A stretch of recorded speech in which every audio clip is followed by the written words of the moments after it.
Eto na mga boss, kakapasok lang na balita. Grabe ang COA, tumistigo na, nadiin na sa impeachment si Duterte. Matapos di umano ang mga senator judge magkampihan, nagkagulo at nagkanya-kanya na sila sa pagtatanong. Nabulgar na kung sinong kakampi sa impeachment trial ni VP Sara, huling pinagtatanggol nila mga peke at imbentong pangalan sa confidential fund. Lumabas na ang mga kakampi niyang senator judge, nabulgar na ang mga kasabwat. Tara, panoorin natin to. Sinabi kahapon ni Attorney Poa na binanggit niya ata yung COA circular ng 1992 if I'm not mistaken, na hindi dapat banggitin yung pangalan ng mga recipient dahil for reasons of security and national security ng tao, ng recipients and national security. Would it compromise sa tingin po ninyo yung security ng informant kung hihingan nyo sila ng resibo patungkol sa mga gamot na natanggap nila mula sa confidential funds? Katulad nga po nung sinabi ko during my testimony, ang hinihingi po namin ay yung proof ng pagbili when it comes to the official receipt and the sales invoice po. Correct. Alam ba, resibo, bumili ng maintenance o antibiotics, yung ganong klaseng resibo dapat iba ang hinihingi nyo. Yes po, Your Honor. Pero ang sinasabi nila, yun daw ay magdi-jeopardize ng magkakaroon ng problema sa national security. Actually, yung minention po nila na circular which is yung 1999 is already repealed na. Repeal na. Opo. Pero just the same, sa tingin nyo ba yung pagbibili ng chichirya o dili kaya pagbili ng shampoo o suka sa sari-sari store, would that jeopardize the national security kapag yan ay binulgar sa inyo, binigyan ka ng sibo? Hindi po. Thank you. Thank you, Senator Judge Raffy Tulfo. Next to make his interjections would be Senator Bam Aquino. You are recognized, sir. You may proceed when you're ready. You have 2 minutes. Maraming salamat, Mr. Presiding Officer. Attorney, good morning. Good morning po, Senator. So, ang common understanding ho kasi ng confidential funds ay secret, pwedeng gamitin sa kung ano-ano, hindi pwedeng ibulgar sa publiko. Hindi po to totoo, no? Meron po talagang rules and regulations sa paggamit ng confidential funds. Yes po, Your Honor. Were you already part of the ICFAO in 2015? Yes po, Your Honor. So yung pinakitang memo nung 1992 at itong memo na pinag-usapan natin na circa 2015, parang magkaiba siya, no? Yes po, Your Honor. Do you know the reason why the rules changed with regard to the usage of confidential funds? Since yung paggamit po ng confidential fund at intelligence fund ay kailangan ng strict accounting and auditing rules. So, nagkaroon po ng circular para ma-ensure na yung paggamit po ay properly accounted at hindi po magamit for personal use or misuse. Yan yung laman ng memo. Pero ang tanong ko, do you know why it was changed? Kasi parang lumalabas magkaiba yung paggamit nito. If you look at the 1992 circular, iba sa 2015. Dun po kasi sa yung circular ng 1999, walang differentiation as to the CIF po. Pero dun sa 2015-01 kasi dun na in-specify na dapat yung confidential fund ay gagamitin lang sa ganito for civilian government agencies. Yung intelligence fund ay gagamitin lang ng uniform and military personnel as well as yung mga intelligence practitioners. Kumbaga nilinaw nung 2015 circular yung paggamit at pag-liquidate. Yes po, Your Honor. And is there a new circular after 2015 or ito pa rin yung ginagamit ninyo? Yan pa rin po yung ginagamit, Your Honor. Okay, second question. Anong pinagkaiba ng AR sa OR? Ang OR po kasi, ini-issue po siya ng mga pinagbilhan na BIR registered. So, yung AR naman po, yun yung ginagamit ng agency para proof na binigay nila yung payment or payment dun sa tao na naka-receive noong payment. And it seems na mas katanggap-tanggap sa inyo yung OR kesa AR. Is that correct? Depende po yan, Your Honor. Kapag purchases po kasi, kailangan po talagang OR yung ibigay sa amin kasi doon po namin tinitignan kung yung ginawa, kung nag-purchase po talaga sila. Kasi official receipt, acknowledgement receipt, sabihin ng tao, pareho namang resibo, parehong receipt. Ano pinagkaiba niya? Yung acknowledgement receipt po kasi, ina-acknowledge doon nung recipient ng payment na natanggap niya yung payment. Pero yung OR po kasi, parang yun yung proof na nag-purchase si agency doon sa pinagbilhan nung item. Nung item. So pwede mong matrace. Kung OR, pwede niyong matrace. Yes po, Your Honor. Kung AR, pwede niyo po ba itong matrace o hindi na? Pag AR po kasi, kung ano lang po talaga yun nandun sa face nung document, yun lang po yung basis namin since document-based po yung audit namin. Pag AR po kasi, makikita lang po doon kung saan binili. Okay, yun lang yung information. Tsaka kung sinong tumanggap. Opo, yung pinagbilan po. Okay, dito naman sa tumatanggap, no, allowed ba yung code names? Allowed ba yung alias sa inyo? Based on the provision of the joint circular, it is neither allowed nor prohibited po since silent po yung joint circular as to that. Is that as of 2015 or even in previous liquidation of confidential funds? Wala. Based on my recollection po, even yung dating circulars po, buhat nung nag-assume po ako sa ICFA, wala naman pong provision as to the use of aliases. So bawal ang paggamit ng alias. The circular is silent po. Okay. Para sa inyo, kung alias, yung paggamit ng alias ay bawal, so hindi importante kung may ibang tao ito, totoong tao ba to, basta yung pangalan na binigay sa inyo, ang expectation nyo, totoong tao yan. Based on that, kasi ang katulad nga po ng sinabi ko, document-based po kami, so wala po kaming way to determine if this is an alias or not po. Oh, but in general, ang tinatanggap yung dokumento, dapat totoong tao. Yes po, Your Honor. Okay, next. Did you have any, napag-usapan nyo kahapon yung dealings nyo with OVP nung lumabas na or malapit nang lumabas yung AOM? Previous to that, meron ka bang dealings with OVP? Wala na po, Your Honor. So walang kumausap sa inyo, walang nagtanong kung paano to dapat i-liquidate apart from the meeting which included Attorney Poa. Wala na po akong maalala, Your Honor. Okay. Last question lang, Mr. Presiding Officer. Please wind up. Yung notice, yung AOM, ibig sabihin yan, may chance pa kayong i-correct, di ba? Yes po, Your Honor. Pag notice of disallowance na, may chance pa ba yung i-correct o naniningil na? Actually, the moment that we issue notice of disallowance, ni-require na po yung accountable officers to restitute po yung amount And to involved. your knowledge, is there a notice of disallowance for the OVP and DepEd funds? Wala po akong personal knowledge, pero nakita ko po sa news po, so I was made aware na may end din na po yung OVP 2022. So may notice of disallowance na ang OVP for the 500 million pesos. For 125 million pesos po for the fourth quarter of 2022. So sinisingil na yan kay Vice President Duterte. Yes po, Your Honor. Okay, thank you, Mr. President. Thank you, Senator Judge Aquino. Next to make his interjections is Senator Judge Pangilinan. You're recognized, sir. You may proceed when you're ready. You have 2 minutes. Mr. President, Mr. Presiding Officer. Magandang umaga, Mr. Witness, Ginoong Mawil. Wamil po. Wamil. Magandang umaga po, Your Honor. Yes. Nabanggit nyo sa inyong testimonya kahapon at nung isang araw na yung tinatawag na supporting documents, kasama dyan ay either sales invoice o official receipts. Tama? Yes po, Your Honor. Okay. Let me backtrack a bit. 10 years kang nasa ICFAO. Tama? Yes po, Your Honor. Almost 10 years po. Okay. Without mentioning the agencies, ilang agencies na gobyerno ang na-audit mo tungkol sa confidential funds? Marami na po. Pag sa NGAs po, parang nasa 30 plus na po yung na-audit ko. And sa LGUs, marami na rin po. Hindi ko na po mabilang kung ilang agencies So, na po yung more na-audit. than 30. Yes po, Your Honor. Okay. Sa mga ahensya na ito, 30 ahensya, masasabi mo ba na nire-require din yung liquidation ng official receipts at ng sales invoice?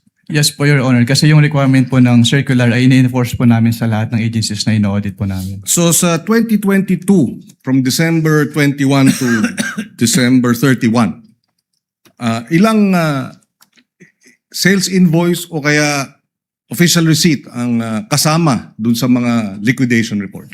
Wala po sinabit sa amin, Your Honor. Ni isa. Acknowledgement receipts lang po yung sinabit sa amin. 849 acknowledgement receipts, tama? Yes po, Your Honor. So, ni isa dun sa mga ginastos, walang official receipt at walang sales invoice. Yes po, Your Honor. Okay. Sa karanasan mo sa 30 mga ahensya, masasabi mo ba na yung findings ninyo dito sa OVP ay similar o standard ba? O nangyayari rin yung ganong walang official receipt at walang sales invoice sa mga liquidation? Yes po, Your Honor. Since sina-apply naman po namin uniformly yung provisions po ng Joint Circular 2015-01. As in, puro AR ang sinasubmit ng ibang ahensya? May mga agencies po na nagsasubmit naman ng OR po. So, sa experience mo dun sa December 21 to 31, masasabi mo bang standard practice yan ng iba pang mga ahensyang iyong na-audit? Hindi ko po siya masasabing in standard practice since ito po yung kauna-unahang beses na puro AR po yung sinamit sa amin. So, first time sa iyong 10 years na puro AR lang at walang sales invoice at walang official receipt. Opo, at ganun po kadaming AR kaagad yung sinamit. At 125 million, no? Na walang sales invoice at walang official receipt. Yes po, Your Honor. Doon naman sa usapin ng kung walang sales invoice at walang official receipt, masasabi mo ba na halimbawa yung sa medicines, talagang medicines ang ginasta? Kung sinabit po sana sa amin yung official receipt po or sales invoice, masasabi po sana namin. Pero since AR lang po yung sinubmit, hindi po namin masasabi based on that document alone. Kasi sinasabi nilang, total naman, just to wrap up, gamot naman yan eh. Di ba? Mabuti nga, bumibili ng gamot. Masasabi mo ba dun sa liquidation report nila na yung 122 million worth of medicines talagang medicines ang binili? Hindi po, Your Honor. Okay. No further questions, Mr. President. Thank you, Senator Judge Pangilinan. Next, for his interjections will be Senator Judge Erwin Tulfo. You are recognized, sir. You may proceed when you're ready. You have 2 minutes.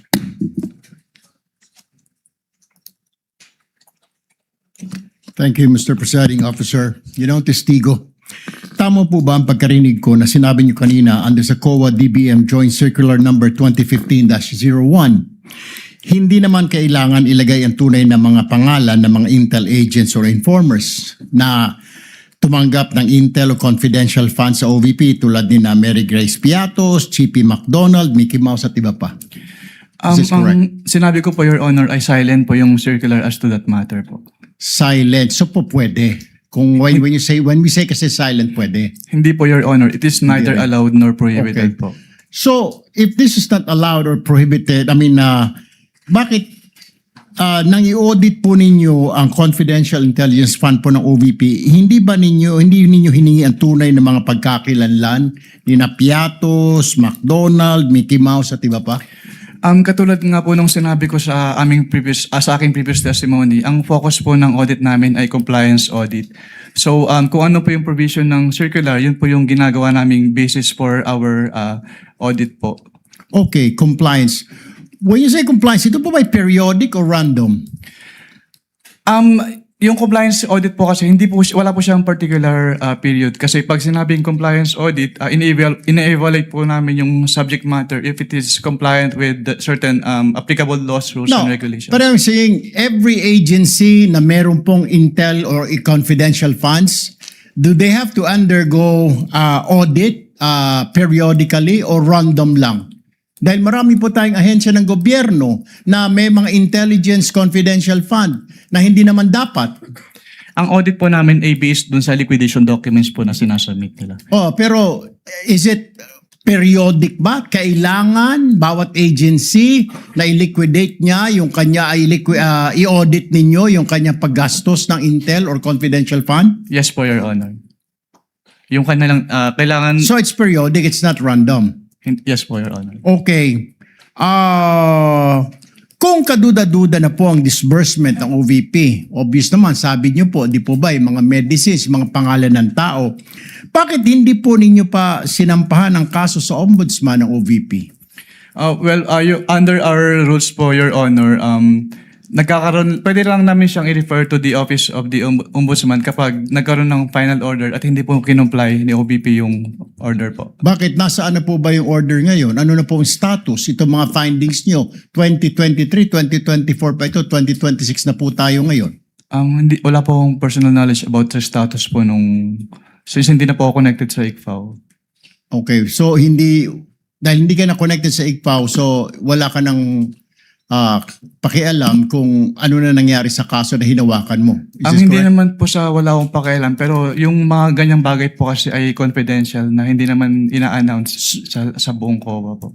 Ayun. So, ibig sabihin, hindi mo na alam at hindi mo rin alam kung bakit hindi kinasuhan or ni-refer sa ombudsman itong issue na ito.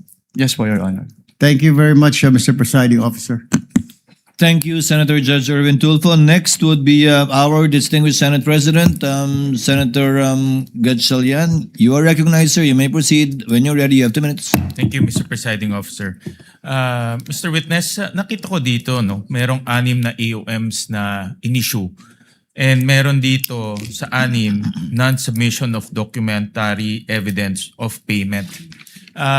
Ito ba ay na-fulfill ba ito after nag-issue kayo ng AOM? Based on sa mga na-issue ko po, since ang na-issue ko lang po na AOMs ay for the fourth quarter of 2022, first to second quarter of 2022 of the OBP, and first to second quarter 2022 of the OBP. Ang naabutan ko po lang po na may response na may kasamang documentary evidence of payments ay yung fourth quarter of 2022 po ng OBP. Fourth quarter of 2022. At ano, yun, diba kasi pag nag-issue kayo ng AOM, ang sagot normally is compliance, diba? Yes po, Your Honor. Yung compliant lang is fourth quarter of 2022 for this particular item in non-submission of DEP, documentary evidence of payment. Yes po, Your Honor. Based on my personal knowledge po. Kasi yan lang po yung naabutan. Ano yung kanilang submit para ma-fulfill itong non-submission of DEP? Nag-submit po sila ng acknowledgement receipts po, Your Ito Honor. yung mga acknowledgement receipt na pinakita ng counsel for the prosecution. Yes po, Your Honor. Nung sinabit sa inyo itong mga acknowledgement receipts, may mga pangalan nga nasabi ng ating mga senador. Vinalidate nyo ba kung itong mga pangalan na ito ay totoo o hindi? Hindi po, Your Honor, kasi hindi po yan yung focus po ng audit namin. So sa Since inyo, sige, go ahead. Since what we do po is compliance audit. So ang naging focus po namin ay yung expenses po na based on the face of the acknowledgement receipts as well as yung date kung kailan binayad as well as yung amount po. Since binavalidate po namin siya based on the requirements of the Joint Circular 2015-01. Binavalidate nyo ba kung yung pangalan ay totoong tao o hindi? Hindi na po kasi hindi po yun yung focus ng audit po namin, Your Honor. Nasabi mo rin kanina sa sagot mo na neither allowed or disallowed.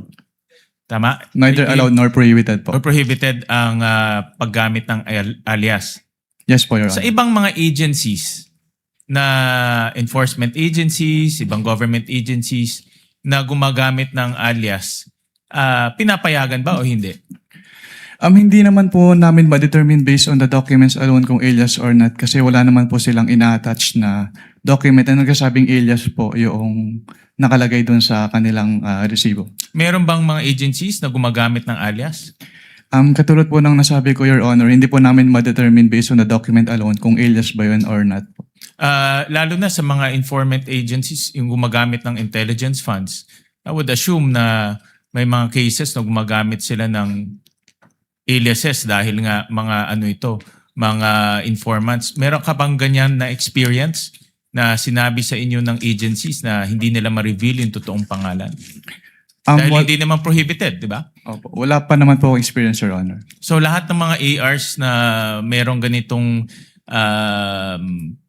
source of information, totoong pangalan ang sinasabit nila.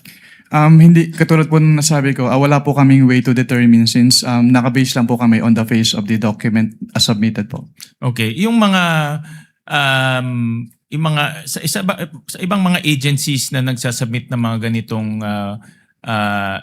rewards, no, nagbibigay ng information and rewards. Nakita ko dito merong rewards for medicine, rewards for virus supplies. Ano siya, cash or medicine or in kind ang ibinibigay? Based on those documents po, since nakalagay close and open parenthesis medicine, so medicine po yung binigay. And then yung isa po, payment of rewards, close and open parenthesis various goods. So various goods po yung binigay, Your Honor. So ibig sabihin, may reward sila, hindi cash ang binigay. Medicines at various supplies. Based on the acknowledgement receipts po, yes po, Your Honor. And that is allowed. The joint circular naman po is, wala naman po siyang naka-specify kung paano nila babayaran yung rewards as long as yung requirements po nung circular ay fulfilled po. All right. Thank you. Thank you, Mr. Presiding Officer. Thank you, Mr. Senate President. Next, Judge Risa Ontiveros is recognized. You may proceed, ma'am, when you're ready. You have 2 minutes.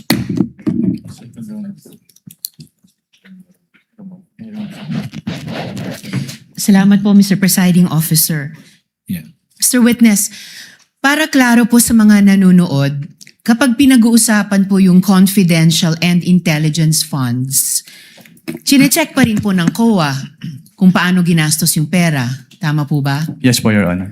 Okay, so ibig sabihin, kahit confidential ang tawag sa confidential funds, kailangan busisiin pa rin yung pinagkagastosan. Tama po? Yes po, Your Honor, kasi public funds po siya. Kasi public funds. Okay. Ngayon, yung mga resibo na hinihingi nyo sa COA, again, para sa mga nanonood, para saan ba talaga yung mga resibong iyan? Kailangan po kasi naming malaman kung talagang bumili po sila nung kanilang mga binili, Your Honor. Okay. Kailangan malaman nyo kung talagang binili Yes po. yung sinabing ibinili. Opo. At At doon lang po namin makikita yun sa official receipt or sales invoice po. okay, OR o kaya sales invoice. At hindi lamang sa mga AR. Yes po, Your Honor. Okay. Unless nga para dun sa pagbili o pagpabayad ng information. Yes po, Your Honor. So, importante talaga na makapagsumite ng mga dokumento at resibo ng mga di umanong pinagkagastosan. Yes po, Your Honor. Okay. Sa kaso po ba ng OVP at ng DepEd, nakapagbigay po ba sila ng mga kompletong dokumento at resibo na hinihingi ng COA? Ang tanging period lang po sa pagkakalam ko na mayroong documentary evidence of payments based on may stay sa ICFAO o yung fourth quarter of 2022. At based po dun sa kanilang documentary evidence of payments for that period, wala po silang sinamit na official receipt or sales invoice. Tanging mga acknowledgement receipts lang po. Okay. So yung mga supporting documents na required, hindi ko po pwedeng tanungin kung kaagad nilang naibigay dahil hindi po naibigay yung ibang supporting documents. Yes po, Your Honor. Ni isa po within any time period after na dapat nilang sumitihin yan. Yes po, Your Honor. Okay.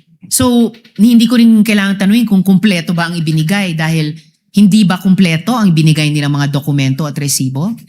Pwedeng pa ulit po ng tanong. Kumpleto ba o hindi kumpleto yung ibinigay nilang mga dokumento at resibo? Hindi po kompleto, Your Honor. Hindi kumpleto.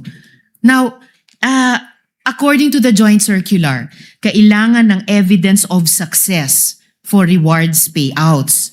So, itong tinatawag na evidence of success for rewards payments, naibigay po ba ito ng OVP? Hindi po, Your Honor. Naibigay po ba ito ng DepEd?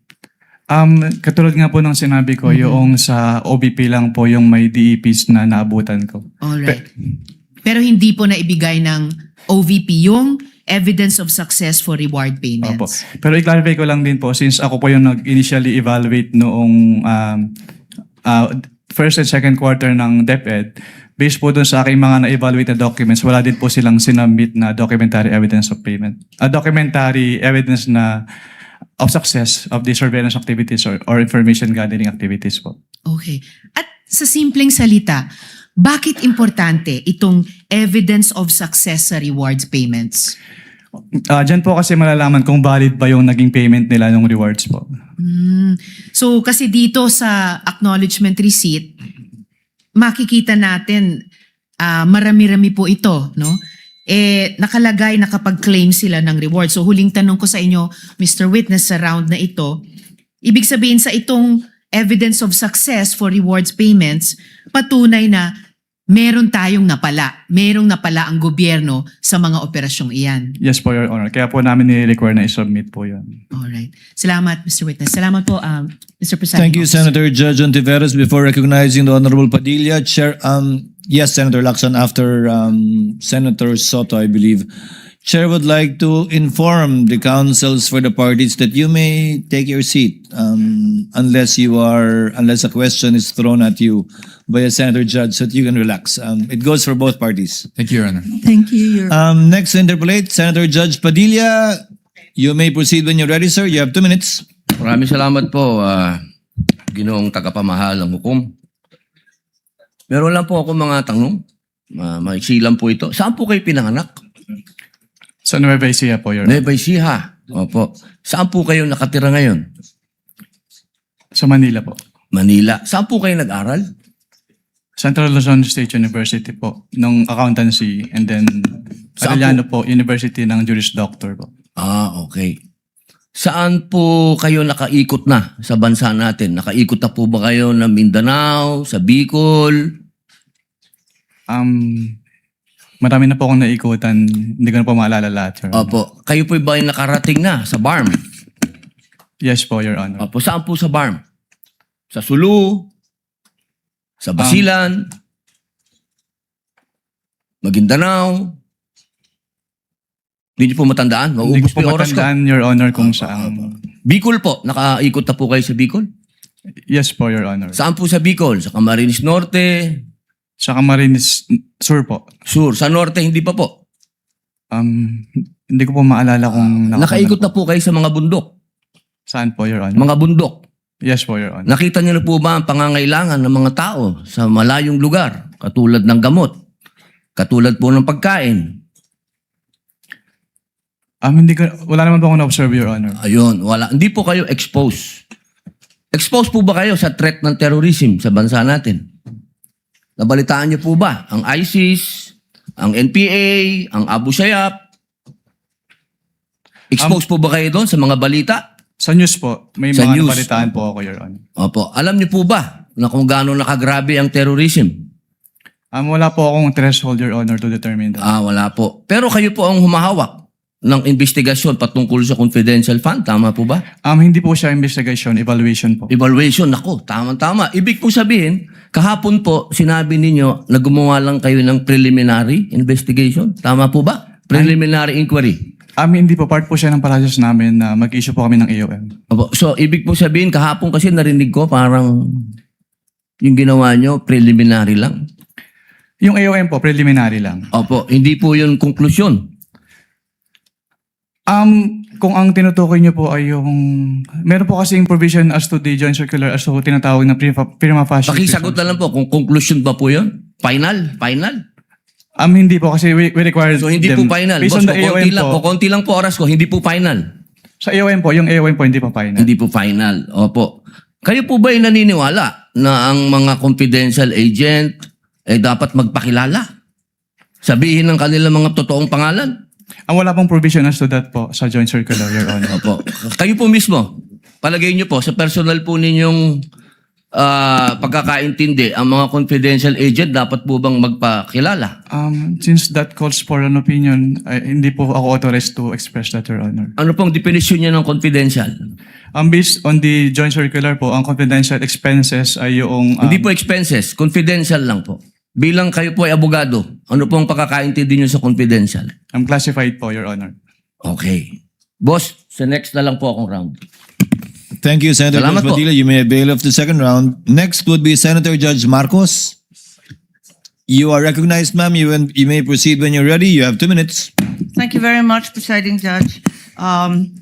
Okay, kanina sinabi mo na hindi ka umabot doon sa notice of disallowance pero andun pa rin sa ICBAO nung na-release yung notice of suspension, di ba? Yes po, Your Honor. Okay. So, doon sa notice of suspension, katulad ng disallowance, na sabi mo, kahit wala ka na ron, you were made aware kasi nabalitaan mo, pinagbawal ba ng COA yung mga confidential expenses dahil peke o fictitious, gawa-gawa lang yung mga AR?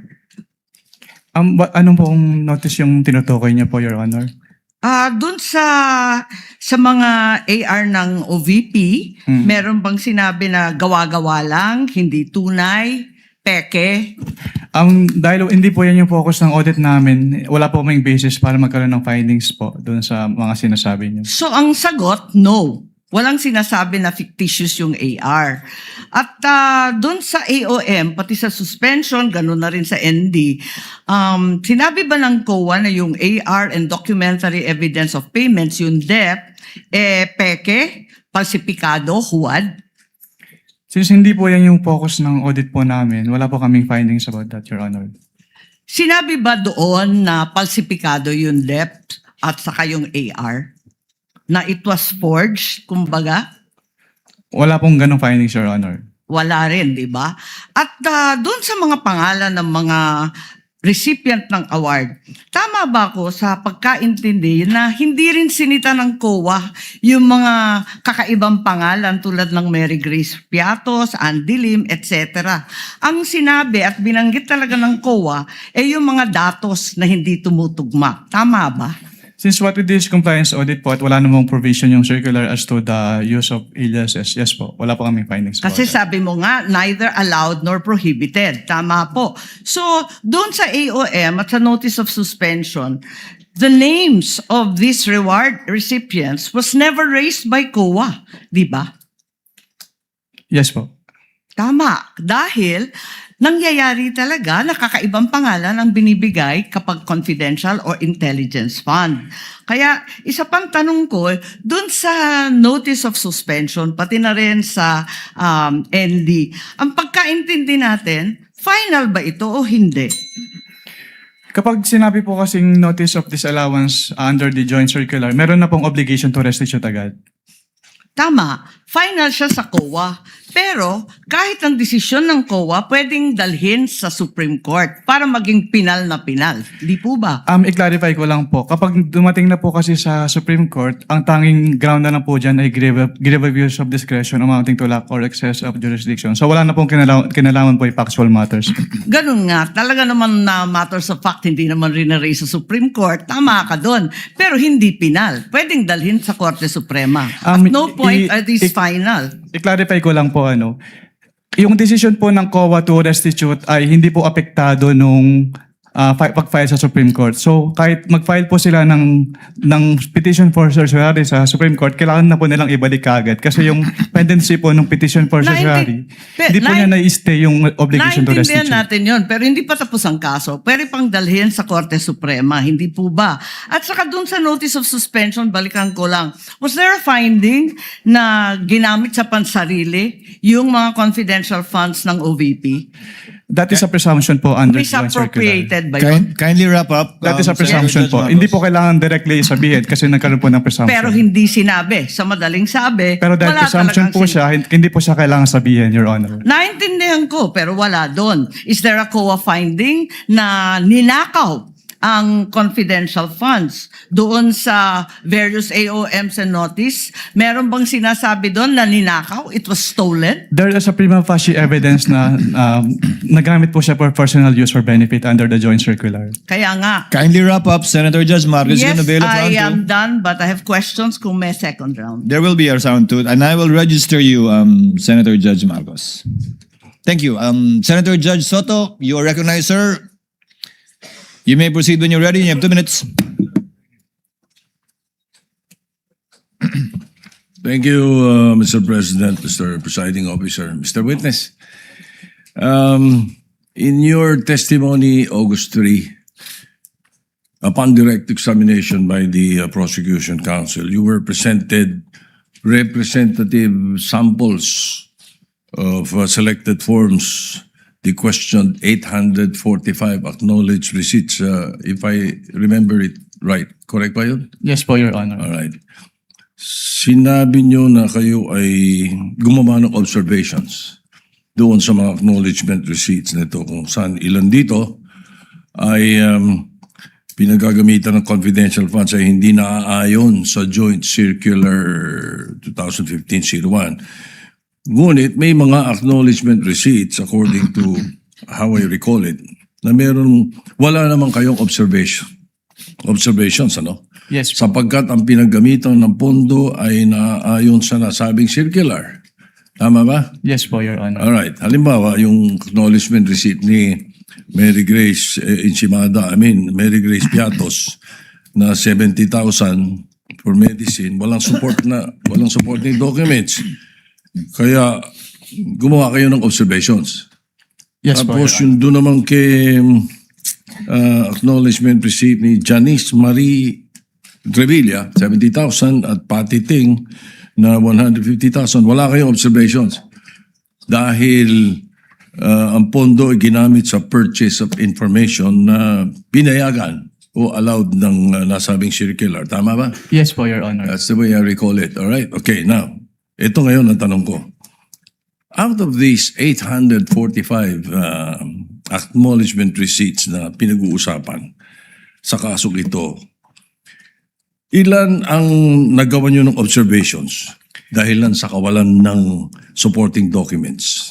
Hindi ko na po matiyak kung ilan yung exact number po, Your Honor. Ilan ng, well then, my next question will not be answered because tatanong ko, ilan yung walang observations? Pwede po ako mag-refer sa tabulation po, Your Honor. Please. You can refer to your tabulation table that was earlier marked. Assisting counsel, can you show him the previously marked evidence pertaining to his tabulation or summary? Assisting counsel for the respondent may also approach should he so desire.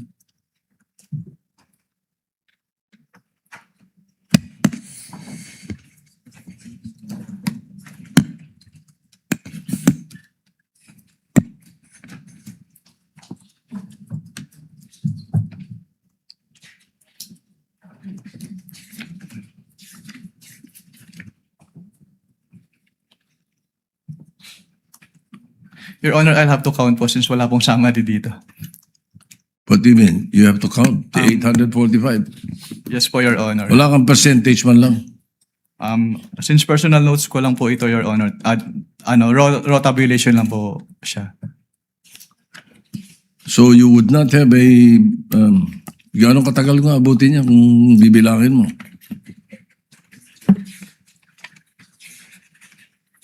Kasi my next question actually would be, magkano ang total noong meron kayong observations?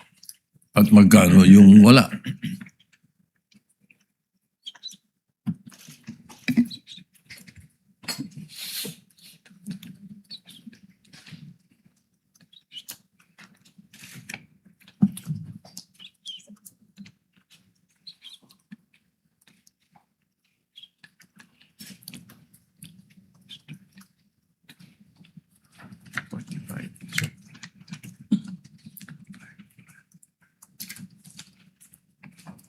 If the chair may assist, Attorney Wamil, look at your notice of suspension. You may observation ka, I presume, pertains to those rewards, payment of goods and medicines that you made observations to and suggested to be suspended. So I presume it pertains to those ARs. Yes po, Your Honor, pero amount lang po kasi yung naka-indicate po doon. And the total is Sa 845, Mr. Presiding Officer, ilan ang total? Magkano yung total? Sa 845? May I be allowed po to peruse po yung notice of suspension? you Your may refer to it. Papayag na kasi ko sa ballpark figure, basta't bigyan mo lang ako ng kasagutan. Anong total nung 845? Ano yun? 125 million? Out of the 125 million, ilan po?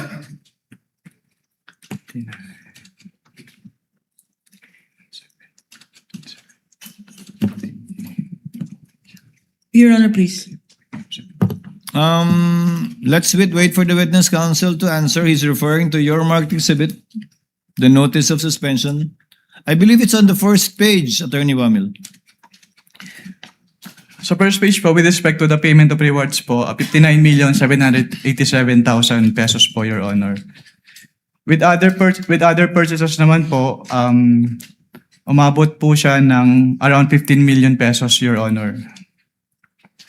So ilan yung walang observations? Wala kayong observations? Bali, ang total po ng may observation namin ay around 75 million pesos po, Your Honor.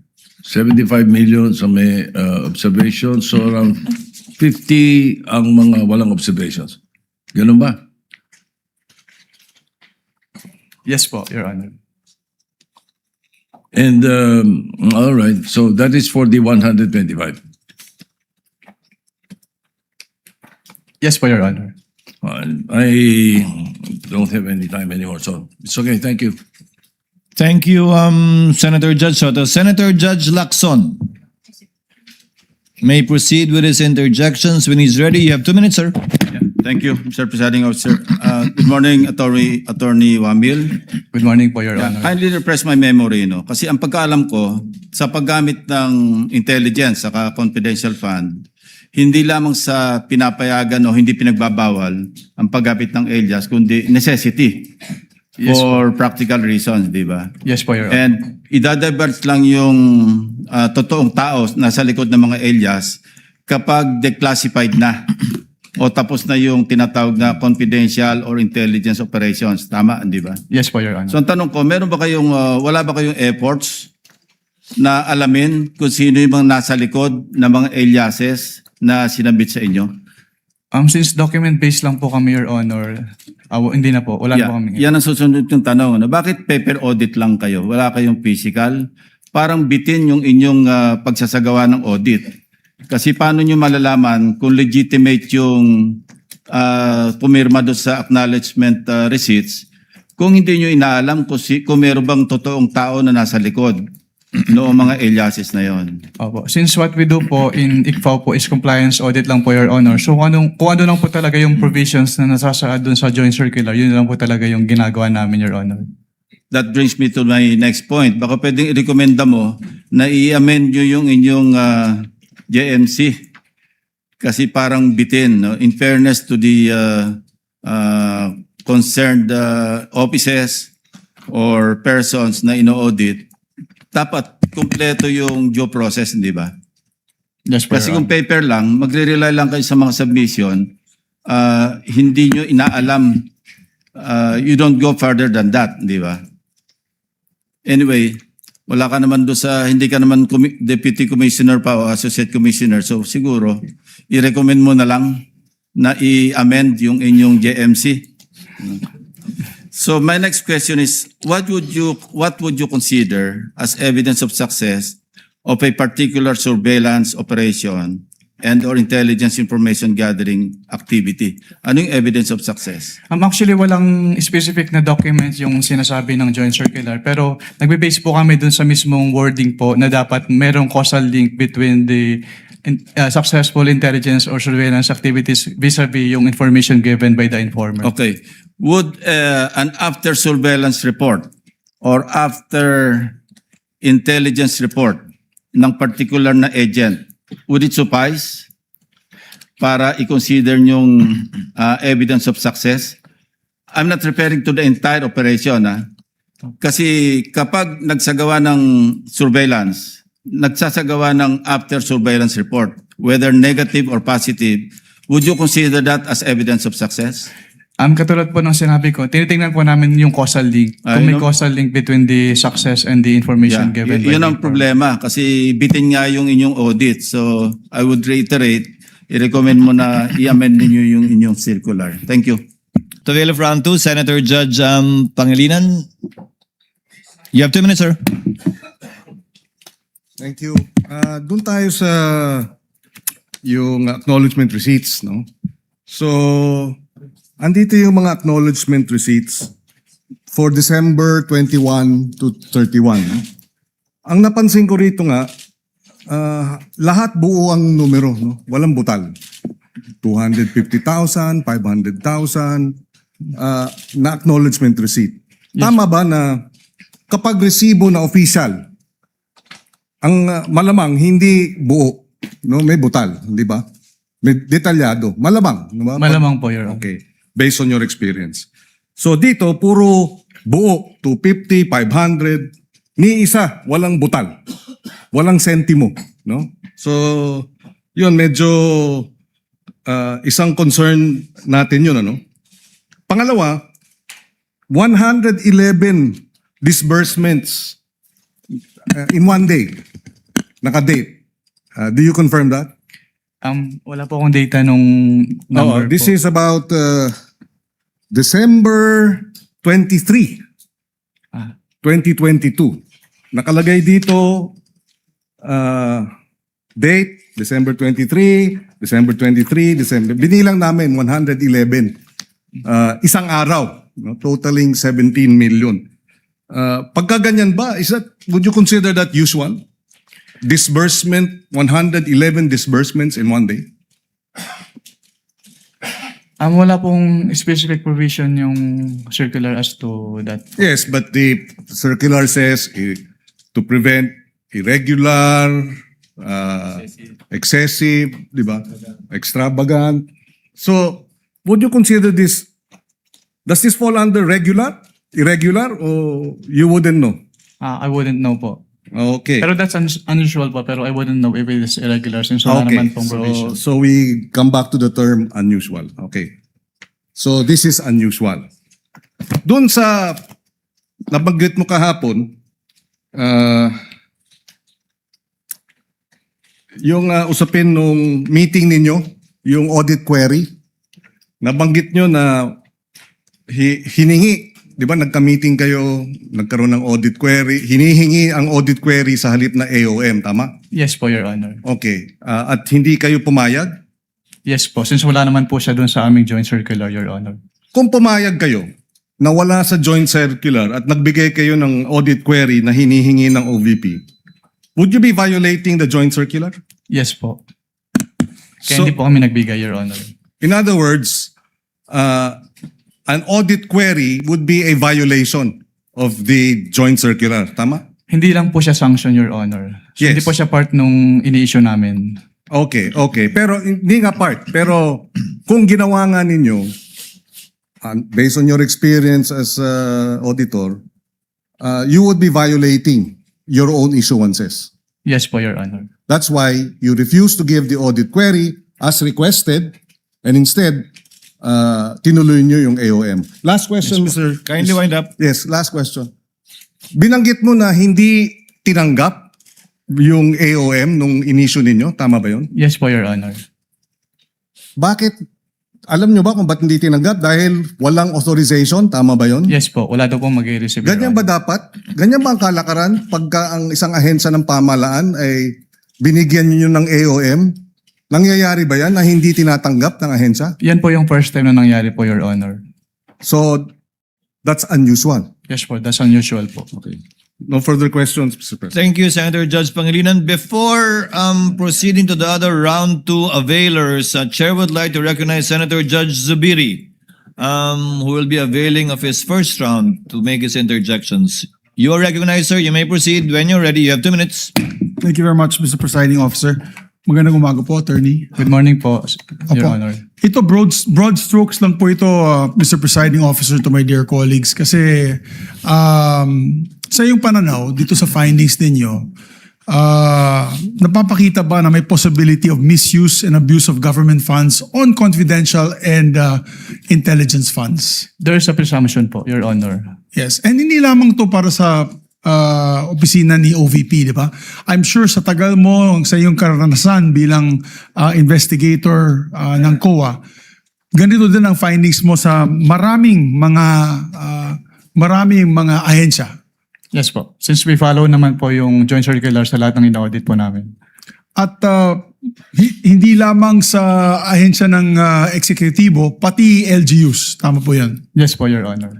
Yeah, the reason why I'm taking this up at gusto ko pong tanuhin po ang ating witness is sa iyong experience dahil sa lack of accountability using confidential funds as a excuse na nagkakaroon ng abuso at corruption dito sa pondong ito. Yes po. Yes, kasi obviously, Mr. Witness, is pag sinabing confidential in nature, huwag na kayong magtanong. Basta ginamit namin yung pera. Hindi sa tingin mo, tama po yan o hindi? Hindi po, Your Honor, kasi ang confidential fund ay public funds pa rin naman po. So it must follow the strict accounting and auditing rules po.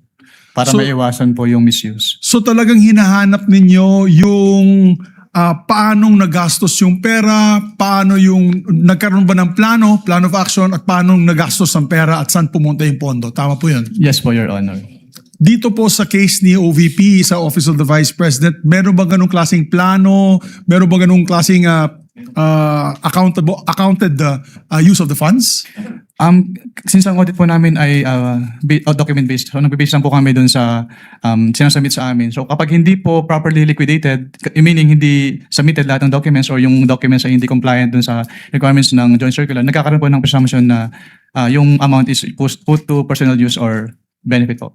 Yes, kasi nung ako po yung naging Senate President for 2 years, we had access to the reports of confidential and intelligence funds. And in these reports, makikita po natin one particular agency, talagang detalyado. Ito po ay panggamit sa buy-bust operation ng drugs, ito po ay nabigay sa informant, ito po ay nabigay sa mga tumulong paghuli nito mga tao ito. Ayan ba ganun din po nakita ninyo sa OVP, use of confidential funds? Pwedeng pa ulit po ng tanong, Your Honor. Sana mabigyan po ako ng leeway ng ating presiding officer.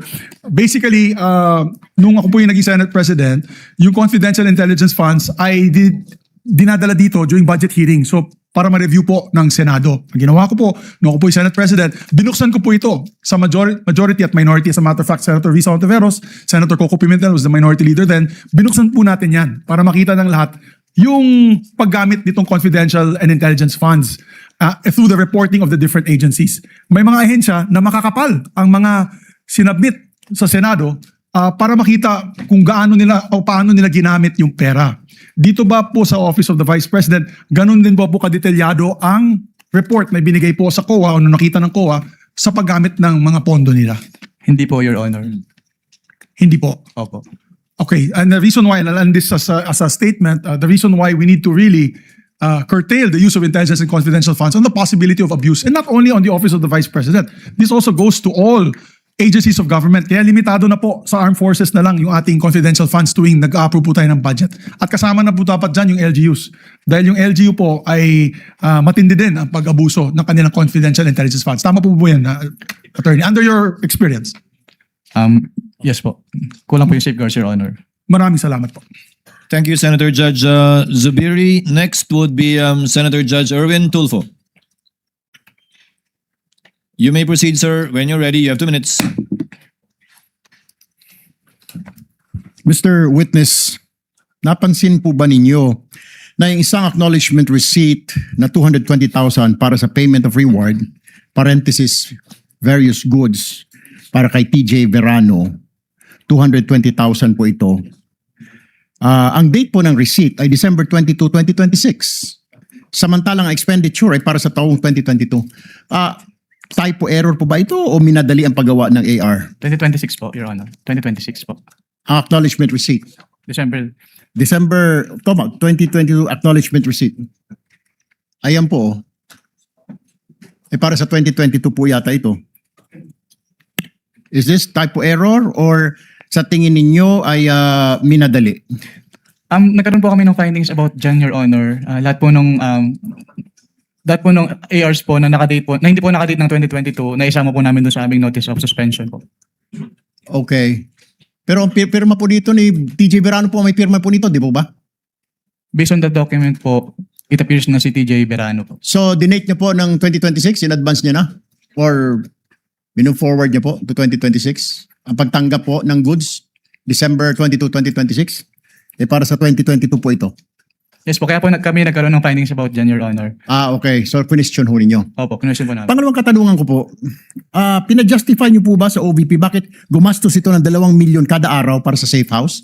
Ito po ba isang safe house lang o maraming safe houses? Sumagot po ba ang Office of the Vice President? Based on the documents submitted to us, hindi po namin ma-determine kung ilan yung safe houses na pinagamitin po. Pero sumagot po ba siya? Pinajustify niyo po ba? I mean, 2 million per day, sobrang laki. Hotel na po yata yung nirerenta po nito. Ganito kalaki, sobra pa. Hindi po namin pinajustify, Your Honor, since wala naman pong threshold dun sa Joint Circular as to the amounts. Na yung 2 million. So, hindi po unusual para sa inyo na magrenta po ng safe house sa 2 million per day dito sa Pilipinas? Since tulad nga po ng sinabi ko kanina, we follow our audit based on the provisions po ng Joint Circular, pero wala naman pong threshold as to the amounts sa Joint Circular, kaya wala po kaming findings as to that. So, tama po si Senator Judge Lacson na binibase nyo lang po talaga sa mga documents po, wala po kayong physical audit. Yes po, Your Honor. Alright. Based po sa experience ninyo, may mga government offices ba na ino-audit po ninyo na hindi tinatanggap ang audit observation memo, AOM? May mga as on auditor or sumasagot silang lahat Wala po. Sumasagot po silang lahat, Your Honor. except dito kay OVP? Hindi po tinanggap ni OVP yung aming first nung nag-attempt po kami nung unang time po. All right. That's all, Presiding Officer. Thank you. Thank you. Chair would now like to recognize our minority leader, Senator Judge Alan Cayetano, for his availment of the first round. You may proceed, sir, when you're ready. You have 2 minutes, sir. Mr. Presiding Officer, Senate President, dear colleagues. My question is to the counsel for the prosecution, defense, and the witness. One question, maybe a follow-up. And if we may start with the witness first to answer. I'm not asking you to make a judgment in this case ng impeachment. So sa akin is answer the general question. So we've discussed in the last 2 days, diba, what is illegal expenditure, what is irregular expenditure, what is improper expenditure. In between all of that, we talked about many technicalities. And of course, this will be much easier if we're talking about public funds which are not confidential in nature. So my question is, when we analyze the expenditure, when is it in the nature of an administrative problem na parang mag-submit lang kayo, i-justify nyo to, o kulang lang ng dokumento, i-supply nyo to? And when does it go up to na criminal na in nature na sandali lang, may anomalya na dito or we might file charges against you? Ano yung bar niyan, di ba? So sa mga senator judges na nanonood ngayon, and sa publiko na nanonood ngayon, because nga confidential expenditures are in a class by itself, di ba? Peace and order is so important, security is so important. So I'm not referring to this case, So I'm not asking you to make a judgment in this case, whether it's administrative, criminal, in general as an auditor, then I'll ask the same sa prosecutor and sa defense. Witness, go ahead. In your words, no? Apo, kapag AOM po at NS, nire-require po namin sila na mag-submit ng documents. Pero kapag nag-end na po, since there's an obligation to restitute, so ang remedy po nila is to settle the amount or to file an appeal with the commission proper. Yes, but even when you give them an ND to restitute, hindi nyo naman sinasabi pag restitute. Pwedeng restitute na mali paggamit, hindi yung binulsa mo yon, di ba? So at what point as an auditor do you say na sandali lang, criminal na to, may anomalya? Kasi pwedeng mali ang pinaggamitan kaya isoli nyo, but you're not accusing anyone of na binulsa niya. Well, sa circular naman po, merong presumption na tinatawag kapag hindi nakapag-liquidate na maayos yung agency, which is presumption of misuse or misappropriation. Yes, and that's a disputable presumption, right? It is a prima facie presumption. Yes, a prima facie presumption is a disputable presumption. It's not a conclusive presumption, meaning yung prima facie, so lilipat yung onus sa kabila na i-prove na mali. Tama? Yes po, Your Honor. Yes, so hindi pa yun hindi ka pa rin dumating dun sa point na yon na parang hindi, as far as COA is concerned, ninakaw mo to. Again, I'm not talking about this case in general. At what point nga will you have a final COA document saying na yon? Kasi pag sinabi mo lang restitute lang, it could be restitute because you didn't use it for what you were using it for. Based on the rules of COA po, since di ba i-appeal po pwede bang i-appeal yung ND, at kapag naglabas si commission proper ng decision at hindi po nag-comply si agency dun sa decision, then pwede nang endorse with the ombudsman yung case for the filing of criminal charges. So I'm okay. I just want to hear the answer of both the prosecution. With the permission of Senator Judge Alan, asking the counsels for the parties that same question will already make them give their own versions of the law, which I think should be coursed through the witness, similarly to how you asked the question to the witness, instead of it being placed on the record based on their own points of view. Well, anyway, we will have 2 more COA witnesses, but I think to all of us who are neutral, that's the big question. At what line does it cross between nagkamali lang yung isang public official sa pag-liquidate and at what point is it criminal? And I just wanted to give, but if that's the I would be decision of clarifying that too during my second round. then I will leave it up to you, Mr. Presiding Officer. I apologize, the prosecution and the defense, you will not have a chance to answer that, but during the time of the presiding officer, you will be able to, or maybe even in the summation at the end. Thank you for your understanding, Senator Judge Allen. Senator Judge Soto for his interjection and availment of round 2. Thank you, Mr. Presiding Officer. Senator Mick Zubiri, former Senate President, somehow tinkered my cerebral quietness when he said something about the issue of confidential funds. So this question would be, as a senator, not just an impeachment judge, I hope you allow me, because this is just one question for the witness, and if we can get the prosecution panel and the defense panel to give their opinion. All right? Yung confidential word kasi, pag ginagamit, parang intelligence eh. Parang ganun din eh. Di ba? Parang sinasabi mo. So, it is abused. Bakit hindi sa budget nasusunod and we want your opinion para mas magko-conform sa circular niyo? Palitan natin. Huwag nang confidential na gamitin. Gamitin natin restricted funds or non-public funds. Ganun pa rin, di ba? Private but open. Naintindihan na nila na hindi confidential ito, na hindi ito pwedeng hindi naalaman ng publiko. Something to that effect. Just the opinion of With the indulgence of Senator Judge Soto, it's good to stand up once in a while for being seated for a long time, but the chair will not allow counsels to respond and give their opinion on the matter and will simply allow the witness to answer, similar to the chair's ruling in relation to the query earlier of Senator Judge Cayetano. Yes, Attorney Wamil. Well, I submit that po to the Commission on Audit po. I am not authorized po to give an opinion as to that. That was the witness's answer. Senator Judge, Senate President Win Gatchalian is recognized for his interjections. Thank you, You may Mr. proceed when you're ready, sir. You have 2 minutes. Thank you, Mr. Presiding Officer. Thereafter, Senator Bam. So, kindly Sundan prepare. ko lang po yung mga questions ni Senator Risa at ni Senator Ping doon sa payment of rewards to informers without documents evidencing the success. Kanina natanong ni Senator Ping at ni Senator Risa tungkol dito. Ngayon, anong klaseng ebidensya ang hinahanap ng COA, ikaw in particularly, evidencing success? Since yung circular naman po ay walang binanggit na particular evidence, ang tinitingnan na lang po namin sa mga sinasubmit ay yung causal link between the successful information gathering or surveillance activities and the information given by the informer. Can you give an example kung paano ginagawa niya ng ibang agencies? Opo. Nagsasubmit po sila ng certification po, Your Honor. Give me an example lang. No? Ano yung causal link? Anong example ang binibigay ng ibang agencies? Nakalagay po doon kung ano yung naging successful surveillance or information gathering nila at kung yun ba ay dahil naging resulta ng information na binigay ng informant po. So ganun, may nagbigay sila ng reward or nagbigay ng pera para sa informant at mayroong success. Ganun kasimple.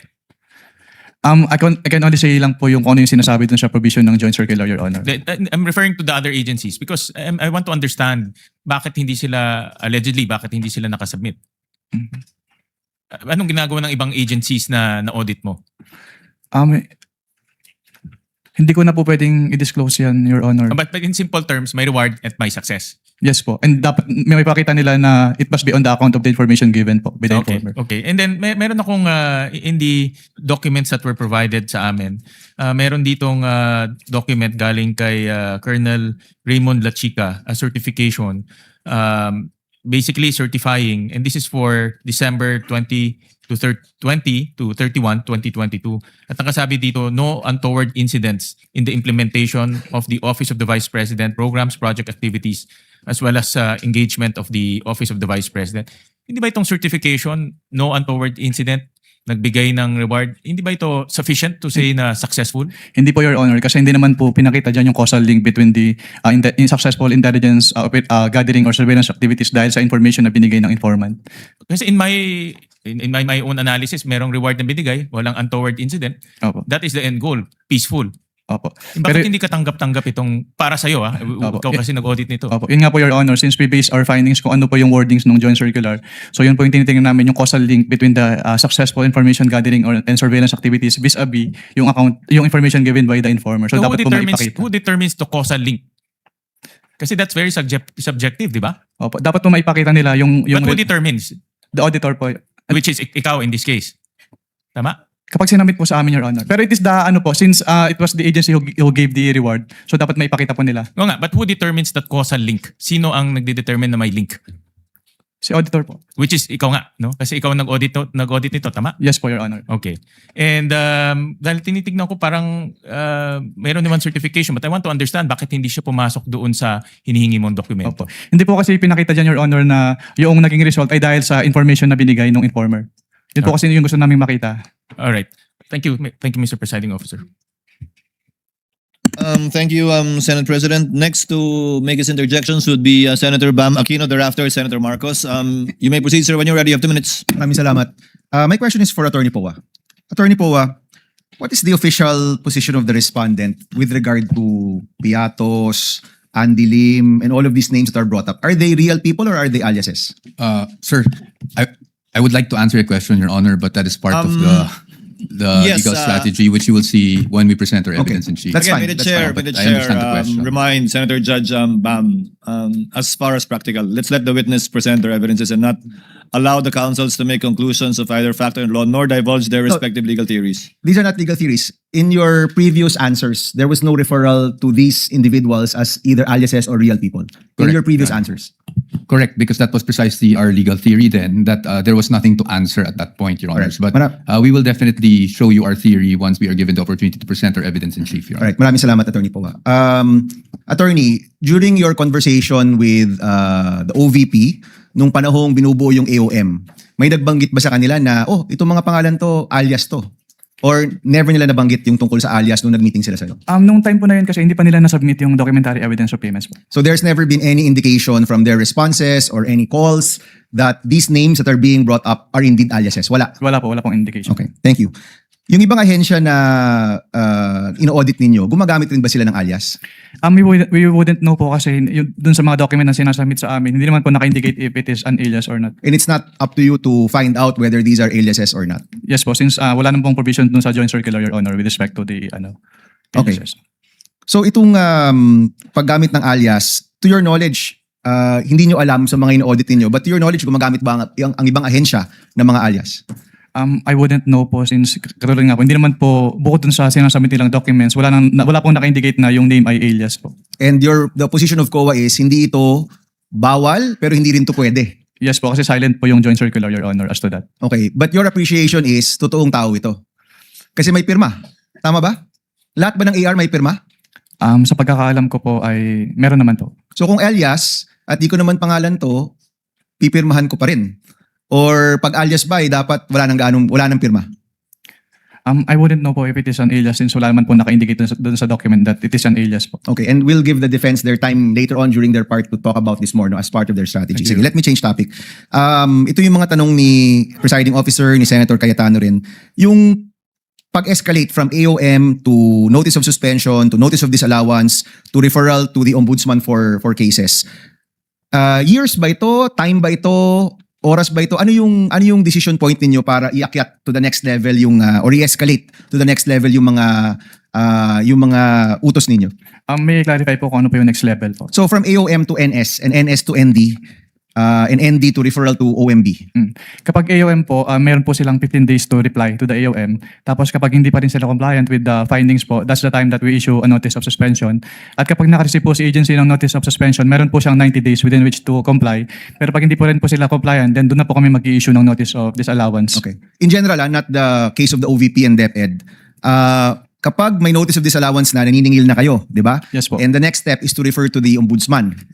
May remedy pa rin po naman si Okay, si agency. paki-explain nga ano Which ba is yung to remedy? settle, bayaran yung amount or to appeal within 180 days po from the date of receipt po ng disallowance. Okay, so we will find out with the next witness when that notice of disallowance was at kung pasok pa rin sa 180 days. Kung wala pa rin sa 180 days, then you refer to the Ombudsman? Yes po, kasi pag hindi po sila nag-appeal at hindi rin po sila nagbayad, nagiging final po yung decision and that's the time na we refer na po to the Office of the Ombudsman kapag hindi po sila nag-comply. At meron ka bang knowledge about the status of these disallowances right now? Wala po, since confidential po yan, hindi naman po yan ina-announce sa buong COA, so I wouldn't know po. So let me ask the prosecution, final question. Is that the next witness? Is that going to be the testimony of the next witness? Itong disallowance, 180 days na lumipas at kung may referral to the Ombudsman? Yes, Your Honor. All right. Thank you, Mr. Presiding Officer. Thank you, Senator Judge Bam Aquino. Next will be Senator Judge Marcos for her interjections. Thereafter, Senator Judge Risa, kindly prepare. You may proceed, ma'am. When you're ready, you have 2 minutes. Yes, maraming salamat, Ginoong Pangulong Hukom. Itutuloy ko lang yung tinatanong ko kanina dahil may nabanggit kayo ng presumption of misappropriation. Tama ba? For personal use. Based on the joint circular po, meron po.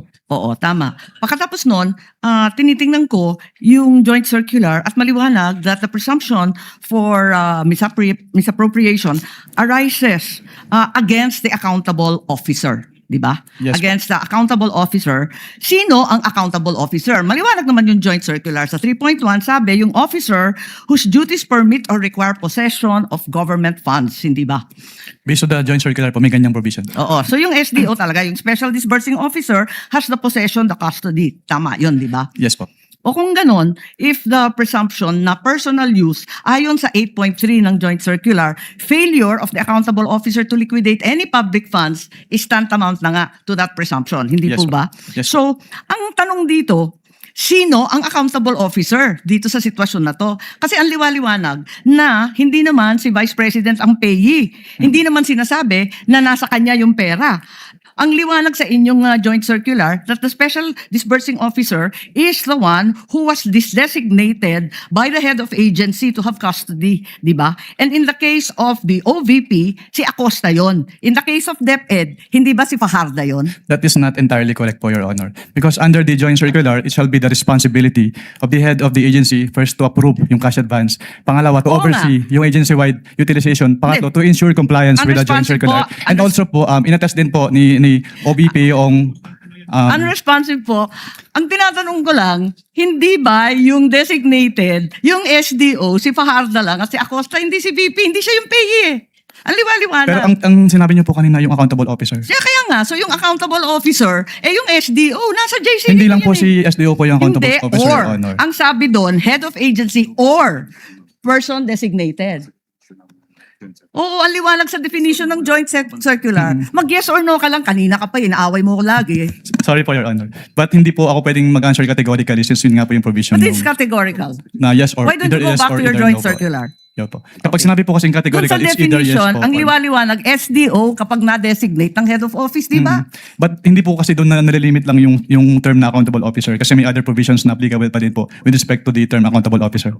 Asan? Kasi napakaliwanag doon sa definitions, napakaliwanag sa 8.3 ng joint circular. Yun nga po yung na-mention ko kanina. Interpretation na ninyo yun, Ay, hindi pinapalawak po. ninyo andun eh. Head of office, Hindi head po of agency, or designated. Hindi po, Your Honor. Kasi yun nga po, nakalagay po doon sa... Sabi mo kanina yes, ngayon no naman. Wala po akong sinabing yes po, O Your sinabi Honor. mo kanina, oo, SDO nga in charge. Sinabi ko lang po kung ano yung... Kinonfirm ko lang po kung ano yung SDO po, Your Honor. Attorney Wamel, kindly avoid arguing with Senator apologies Judge for Your Marcos. Honor. Sige po. And kindly wind up, Senator Okay, Judge okay. Marcos. Pwede lang itanong kasi nalito ako kahapon. Kahapon sinabi mo na si VP Sara lang ang first and only vice president that you audited na may confidential funds. Hindi ba? Sinabi mo yun, di ba? Yes po, Your Honor. Tapos, kahapon, nung pinakita ng depensa, yung SARO na si VP Binay, nung 22 December 2014, may binigay na 6 million kay VP Binay ang DBM. Alin ba ang totoo sa dalawang sinabi mo magkatunggali?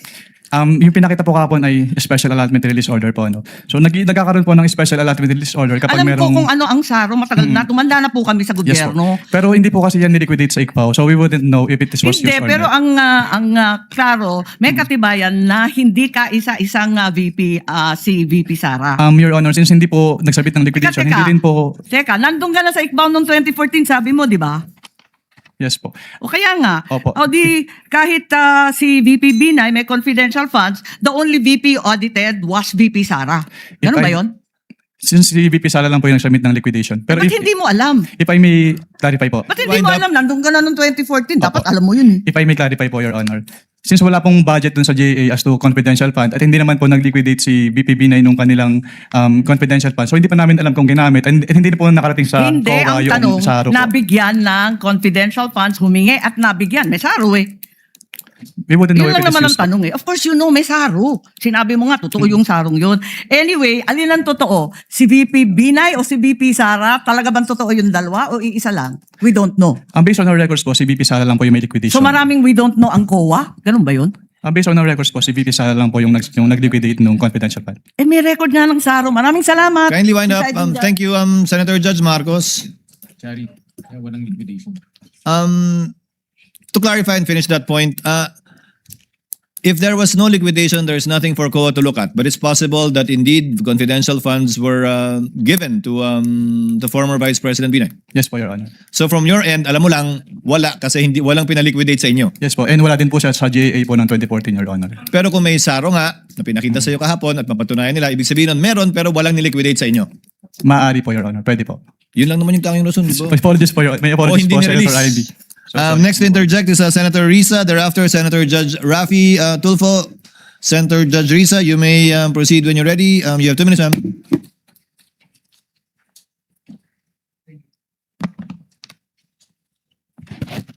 Salamat po, Mr. Presiding Officer.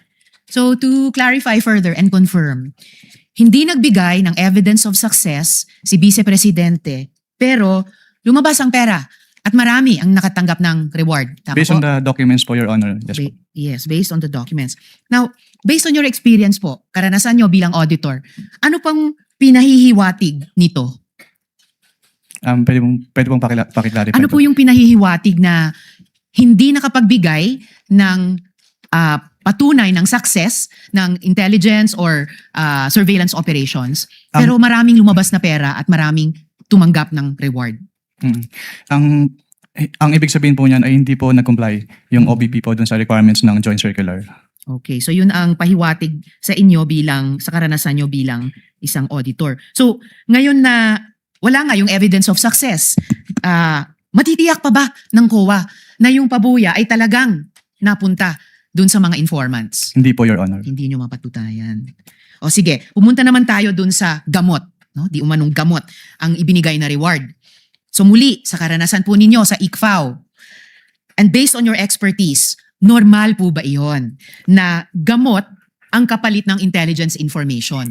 Hindi po siya normal po, Your Honor. Hindi normal. Naranasan nyo na po ba ito dati na gamot ang bayad para sa impormasyon? Hindi pa po. First time po dun sa may OBP po, Your Honor. Okay, first time po dito sa OVP. At ito pa yung palaisipan, kung may sakit talaga yung tao, naimbestigahan niyo po ba sa ICFAO kung bakit kailangang magbigay muna ng intelligence information bago siya bigyan ng gamot? Hindi po, Your Honor. Hindi nyo naimbestigahan. So bilang auditor, ito po ba ay ifa-file sa ilalim ng pabuya o sa ilalim ng ayuda? Pwede po kasing tingnan yan. Kasi since document-based po kami, pwede po siyang tingnan as payment of rewards, pero pwede rin po siyang tingnan as provision of medicine. So pwede rin tignan as provision of medicine. So pwede rin siyang tignan na ayuda. Kung yan po yung ibig sabihin ng provision of medicine, pwede rin po. Pwede rin.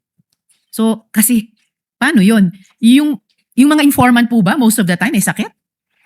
I wouldn't know po. Natanong nyo ba kung ang gamot na yan ay para saan? Hika ba? Alta pressure ba? Diabetes ba? Hindi po. Hindi rin. And ayon po dito, si Mary Grace Piatos, ayon sa isang acknowledgement receipt, si Mary Grace Piatos ay nakatanggap ng 70,000 pesos worth ng gamot bilang pabuya. Ano po ba yung sakit niya? Hindi ko po malalaman since wala naman po dun sa document po na sinamit. Kindly wind up. Will do, Mr. Presiding Officer. Pero may paraan po ba ang ICFAO malaman kung ano yung sakit niya? Kasi binayaran natin ito eh. Pwede po namin tanungin, Your Honor. Pero since document-based po kami, kung ano lang po yung nasa document, yun lang po yung malalaman namin. Document-based pero pwede niyong tanungin. Yes po. Okay, kapag may mga di normal na pangyayaring ganito. Yes po. Allowed po kami under 6.2.3.7 of the Joint Circular po. Okay. Salamat, Mr. Witness. Salamat, Mr. Presiding Officer. Thank you, Senator Judge Risa. Mag-round 3 po ako kung meron po. Salamat. Let's try to finish the interjections of Senator Judges before we pause for lunch so that we can resume with the new witness of the prosecution after lunch. Senator Judge Rafi Tulfo is recognized. Thereafter, Senator Judge Villanueva for the availment of round 2. You may proceed, sir, when you're ready. You have 2 minutes. Thank you, Mr. Presiding Officer. Mr. Witness, sa panahon na kung saan nakabilang ka ng ICFAO at ikaw ay mga nag-audit ng mga ahensya ng gobyerno, meron ka na bang, bukod sa OBP at saka sa DepEd and VP Sara, meron ka na bang ibang agency ng government na na-issue niyo ng disallowance? Sa pagkakalam ko meron na po. Ano itong mga agency na ito? Hindi ko po pwedeng i-disclose. Okay. At bakit? Bakit sila na-issue ng disallowance? Dahil yun nga po, since ang basis lang po namin ay yung Joint Circular, hindi po compliant dun sa provisions ng Joint Circular. Okay, so nung na-issue ng disallowance yung office ni VP Sara, ano yung naging tugon nila? Wala na po akong personal knowledge or honor kasi wala na po ako sa ICFAO. Okay. Nabanggit mo rin na ikaw ngay pinuntahan sa tanggapan mo sa COA para magkaroon ng tinatawag na audit query. Yan bang kauna-unang pagkakataon lamang na meron government agency na pumunta sa opisina mo para makipag-usap sa'yo? May mga agency po na nagtatanong, nagsisik po ng clarification with respect to the provisions of the Joint Circular. Pero yung OBP po yung first time na nag-ask po ng audit query. OBP? Yes. Okay. Noong mga panahon na pumunta sila sa inyong tanggapan, pinanganak na ba doon si Mary Grace Piatos? Hindi pa. Meron na bang Grace Piatos noon? Hindi, wala po doon sa submissions nila po, Your Honor. Wala pa. Okay. Nung puntahan ka ng Chief of Staff ng OVP at saka yung si Attorney na nandito ngayon, nakalimutan ko yung pangalan niya. Ayoko na banggitin. Poa. Were you intimidated? Wala naman pong ganun, Your Honor. Good. And yun yung isang unang pagkakataon na sabi mo kanina na may pumunta doon para makipag-usap tungkol sa audit query. Yes po. Okay. Anyway, nothing personal to sa'yo, attorney. You're a good lawyer. As a matter of fact, dati nakausap ko siyang meron programang Wanted sa radyo, may problema tungkol sa DepEd, and I call him at sumasagot naman siya. At yung mga sinasagot niya sa akin, okay naman. And for that, hanga ako sa'yo. Doon na sa programang Wanted sa radyo na mabilis kang lapitan at natutugunan mo yung mga problema nilalapit ko sa programa ko. Thank you. Thank you. Thank you, Senator Judge Rafi, for his interjections. You may proceed when you're ready, sir. You have 2 minutes. Within 2 minutes. Thereafter, Mr. Senator President. Judge Padilla. What is your level or security clearance level? Top secret being the highest, access sa documents at information, restricted being the lowest. Meron ka ba security clearance na grant o na-issue para sa'yo? Wala naman.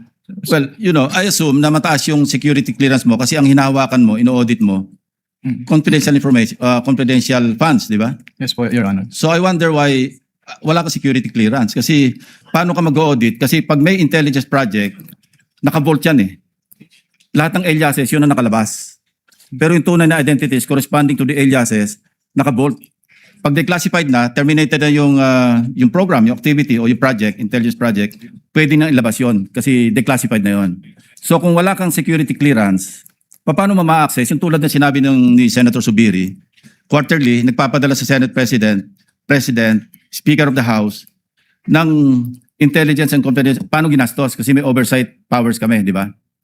So paano ka makakapag-audit properly kung hindi mo alam yung nature ng intelligence project or operation? Kaya kanina tinatanong ko, yung bang evidence of success per activity, ano ba, after surveillance report. And mind you cannot call it successful kung negative yung surveillance. Wala nakita eh, pero gumastos ng pera yon. So would you consider that another topic as a success or evidence of success maski negative yung resulta ng intelligence information gathering, operation or activity or yung after surveillance report? So kung walang result negative, hindi successful? Hindi pwedeng i-clear? Nakalagay po kasi yung nature ng item is payment of reward. So dapat No. Pagka kasi nag-acknowledgement receipt, no? Halimbawa, bumiyahe, meron ding informant yung informant, ginasusan, o bumili ng sigarilyo sa sari-sari store, nagkape, kasi kausap yung informant. Wala ka makikitang, thank you, Mr. President. Kindly wind up, Senator Lacson. Pati ako nabitin eh. Let me just respond na lang. We'll wait for your answer. Ay, sorry po. Pwedeng ko ulit. Ulitin ko hindi lahat ng after surveillance report successful. Negative eh. Wala nakita. Pero gumastos. Hindi lahat ng intelligence gathering information successful. Kasi negative. Pero may gastos yun. How would you classify that? Evidence of success ba yun? O hindi? These are practical questions Kasi galing ako dyan kaya alam ko yung kalakaran. Opo. That calls for... Yun nga wala ka security clearance kasi. Kasi naka-bolt lahat yan. Pagka intelligence project, naka-bolt. Pag declassified, terminated yung project, saka ilalabas yun. Nandun lahat yung mga tunay na pangalan ng mga aliases. Kumuha ka ng security clearance. Wala nga rin.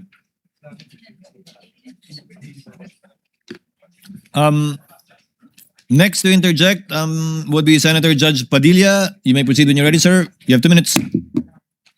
Maraming salamat po, Ginoong tagapamahal ng hukom. Susundan ko lang po yung mga tanong ko kanina, kabayan, Nueva Ecija. Opo.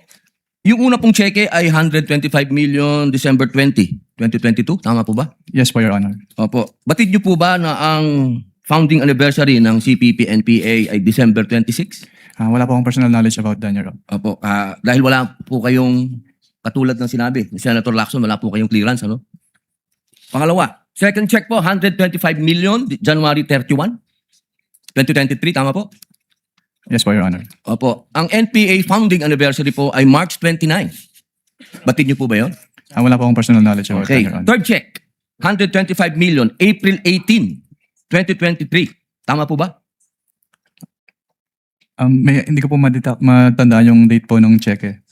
May I refer po to the check po? Stopwatch, please.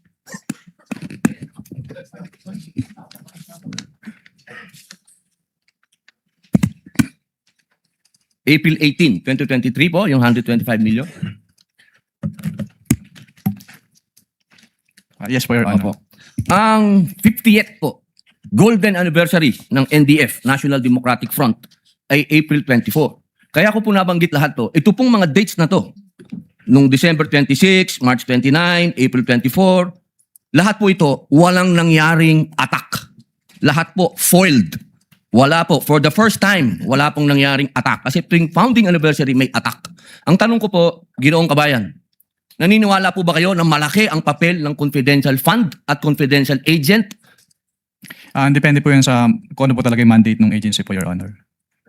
Alam naman po natin na ang DepEd, diyan po nanggagaling ang tinatawag naming sa Communist Party po, ano? Meron po kasing pangkat guerrilla, ang pangkat politikal. Yung pangkat politikal, yan po yung mga estudyante na nanggagaling sa universidad. Sang-ayon po ba kayo doon? I cannot answer that po, Your Honor. Okay, dahil wala nga po pala kayong clearance. Maraming salamat po.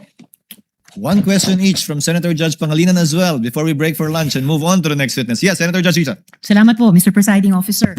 Mr. Witness, isang huling tanong na lamang po. Sa Government Accounting Code, sino po ang mga opisyal na tinuturing na accountable officers? Under the Government Accounting Code, yung disbursing officer, yung accountant, yung treasurer, yung project officer, and the head of the agency po. At tama po ba na under this law, sa sections 101 at lalo na 102, ang head of agency ay primarily at immediately responsible para sa pondo sa kanyang ahensya? Yes po. Salamat po, Mr. Witness. Salamat, Senator Mr. Judge Presiding Pangilinan. Officer.